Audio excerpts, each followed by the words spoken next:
پہلے تو آپ کا بہت شکریہ سر. ایک گلہ کرنا چاہوں گی بالکل کہ خواتین کی طرف سے کسی نے نہیں بولا ہے. میں خواتین کی نمائندگی یہاں کر رہی تھی سب کی طرف سے, لیکن پھر بھی اعتراض ہو رہے ہیں کہ بولنے نہیں دیا جائے. اتنے مرد بول رہے تھے, ہم سن رہے تھے. تو آپ کا بہت شکریہ, آپ نے مائک دیا. اس حساس انتہائی سنجیدہ اور قومی سلامتی سے جڑے جو موضوع ہے اس پہ بولنے کا جو موقع دیا. جناب اسپیکر, گزشتہ روز ہم نے دیکھا کہ بلوچستان میں کوئٹہ سمیت بلوچستان کے مختلف مقامات پر دہشت گردی کے واقعات ہوئے, اور ان واقعات کے نتیجے میں کئی عام شہری شہید ہوئے, جبکہ وطن عزیز کی دفاع میں سیکیورٹی فورسز کے جوانوں نے جام شہادت نوش کی. میں اس ایوان کی توسط سے تمام شہداء کو خراج تحسین پیش کرتی ہوں. ان کے لواحقین کے ساتھ مکمل یکجہتی کا اظہار کرتی ہوں.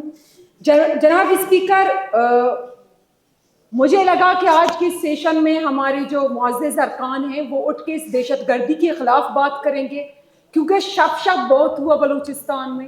میں سمجھتی ہوں کہ اب وقت آ چکا ہے, ہمیں تمام تر چیزیں ہمارے سامنے آ چکی ہیں, بڑے واضح طور پر آ چکی ہیں. ہمیں پتہ ہے کہ یہ فتنۃ الہندوستان ہے, اسپانسرڈ ٹیررزم ہے. یہ کوئی قومی رد عمل نہیں ہے, یہ کوئی قومی جنگ نہیں ہے. یہ فتنۃ الہندوستان کی بھارت کی جو ہے وہ عزائم ہے جو بلوچستان سے وہ حاصل کرنا چاہتا ہے. وہ بلوچوں کا خون بہا کر, بلوچوں کو استعمال کر کے, بلوچستان کی سرزمین کو خون ریز کر کے وہ اپنے عزائم حاصل کرنا چاہتا ہے. تو اب ہمیں کھل کے یہ بولنا ہوگا, یہ کوئی قومی جنگ نہیں ہے, یہ کوئی محرومیوں کی جنگ نہیں ہے.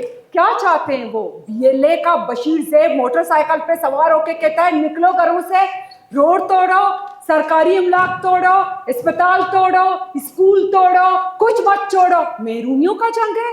یہ ترقی چاہتے ہیں, یہ روزگار چاہتے ہیں, یہ نوجوانوں کی روزگار کی بات کرتے ہیں. یہ جو دہشت گردی کر رہے ہیں ان کو کیا محرومیوں کا ازالہ چاہیے؟ ان کو محرومیوں کا ازالہ نہیں چاہیے. باتیں واضح ہیں, بہت کلیئر ہیں. یہ بلوچستان توڑنا, یہ پاکستان توڑنا چاہتے ہیں, بلوچستان کو الگ کرنا چاہتے ہیں جو دشمن کے عزائم ہیں. کیونکہ بلوچستان جغرافیائی لحاظ سے عالمی قوتوں کی توجہ کا مرکز بن چکا ہے, اور یہ وہ حقیقت ہے جو بھارت کو ہضم نہیں ہو رہی. وہ پاکستان میں عدم استحکام چاہتا ہے. تو یہ خدارہ اپنی عوام کو بیوقوف بنانا بند کریں, یہ منافقت کی سیاست بھی بند کریں. یہ یا تو کلیئر ہو جائیں کہ جو بلوچستان توڑنے کی بات کرتے ہیں, جو بلوچستان کی نوجوانوں کا خون بہا ہے ان کا ساتھ دیں, یا سرفراز بگٹی کا ساتھ دیں. بیچ کا کوئی راستہ نہیں ہے. اب اس منافقت کا کوئی راستہ نہیں ہے. اور افسوس ہمیں اس بات پہ ہوتا ہے, میں بہت مختصر بولنا چاہوں گی کیونکہ ٹائم نہیں ہے. افسوس اس بات پہ ہوتا ہے کہ ہماری عورتوں کو, ہماری بچیوں کو اس آگ کا ایندھن بنایا جا رہا ہے. دکھ ہمیں اس بات کا ہوتا ہے کہ وہ لوگ BYC جیسے تنظیم, قوم پرست ہماری سیاسی جماعتیں جو بلوچستان, بلوچ غیرت ننگ کی بات کرتے ہیں, بلوچ غیرت کی بات کرتے ہیں, وہ سمجھتے تھے کہ پنجاب سے ہماری ننگ و ناموس کو خطرہ ہے.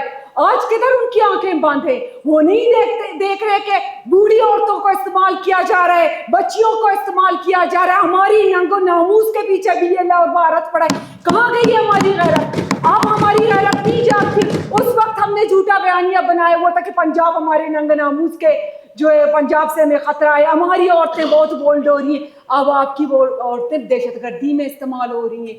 اب آپ کی ننگ و ناموس کو خطرہ دیا, آپ نے آنکھیں بند کی. یہ تو یہ منافقت ہے. یہ منافقت کی سیاست چھوڑنی چاہیے. بلوچستان کو جس دہشت گردی کا سامنا ہے, اس منافقت کی وجہ سے بھی اس دہشت گردی کا سامنا ہے. ہمیں نوجوان کو بتانا ہوگا کہ یہ آپ کا دشمن ہے, یہ آپ کی محرومیوں کا ازالہ نہیں کر رہا. دشمن کو ذہن سازی سے برین واش کر کے یہ دشمن ہماری نوجوانوں کو استعمال کرنا چاہتا ہے, کیونکہ دشمن کو سمجھ آ گئی ہے کہ اب صرف بندوق کی جنگ نہیں ہے, جنگ نظریات کی بھی ہے. اور نظریات سے جو جس قوم کو شکست دی جا سکتی ہے وہ بندوق سے نہیں دی جا سکتی. تو ہماری نوجوانوں کی ذہن سازی کی جا رہی ہے. پورا ایک منظم طریقہ کار اس میں سوشل میڈیا سے لے کر اور اس طرح کچھ ایوان میں کھڑے ہو کر کنفیوز کرنے کی کوشش کرتے ہیں. یہ سب کنٹریبیوٹ کر رہا ہے دہشت گردی میں بلوچستان کی. تو ہم سب کو اپنا اپنے گریبان میں جا کے دیکھنا ہوگا اور خود کو اکاؤنٹیبل کرنا ہوگا کہ بلوچستان کی اس دہشت گردی میں ہم کہیں نہ کہیں شاید اس کو کنٹریبیوٹ کر رہے ہیں. ہم اپنے نوجوان کو جہاں گمراہ کر رہے ہیں. ہم جہاں بلوچستان کو گمراہ کر رہے ہیں, پوری عالمی دنیا کو گمراہ کر رہے ہیں, تو ہم بھی اس کے فیسلیٹیٹر ہیں, سافٹ فیسلیٹیٹر ہیں. اب ہمیں سمجھنا ہوگا اور اس دہشت گردی کے خلاف لڑیں.